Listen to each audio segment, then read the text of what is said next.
Jenna Halfacre, and this is the January 2015 update of the Lightweight Living Project. Unlike most months, we're actually going to do this one on time because we have a lot of progress to show you. We're up at the front of the bus here. Last time we showed you our dinette that turns into a bed. This time, we're actually going to show you the cubby we built where there used to be a flappy door that covered the access to the emergency supplies when this was a school bus. Having this cubby here seemed like a much better use of this space.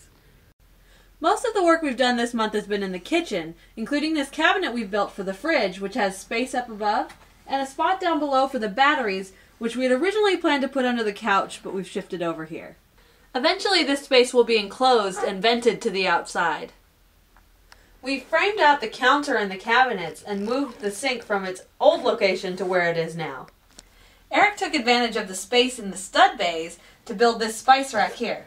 The lower shelf is sized perfectly to fit the large, square containers of spices from Costco.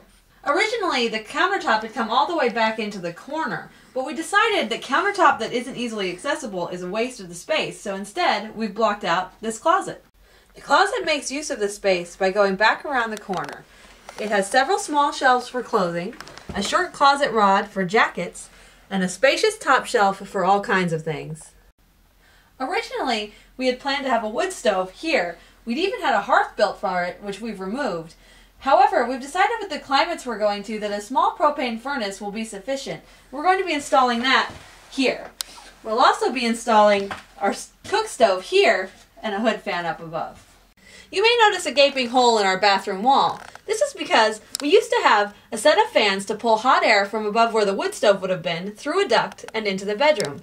Now that we're not going to have a wood stove, the duct needs to go to the propane furnace. In order to have enough room for the duct to go over the wheel well, we would have had to have a very short cabinet over the top. Since this seemed like a waste of space, we just shortened the countertop and decided to build a small closet to be accessed from the bathroom. Obviously, we've barely begun with the closet, but it should be done by our next update. In order to use more space in the stud bays, Eric put this small medicine cabinet in the bathroom. We just have it boxed out now, but we'll be adding shelves later.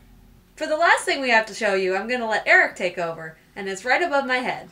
We've still just got this chunk of wood here where our broken hatch is.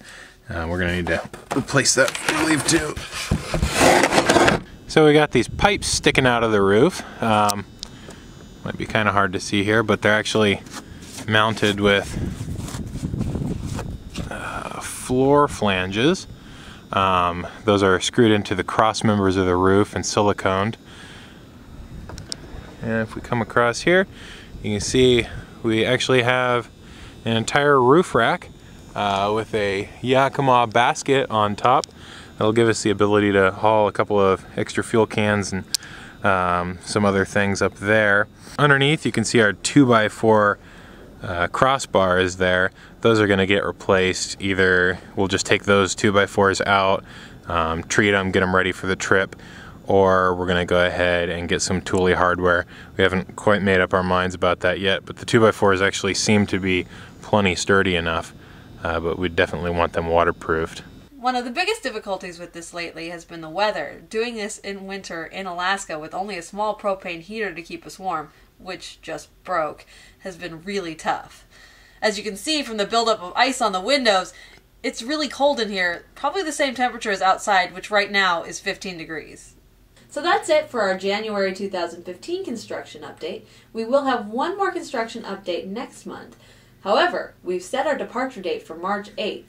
We'll continue to keep you updated on construction progress, but for the most part on our trip, construction updates will give way to adventure reports. That's a wrap for this time. We'll see you next month.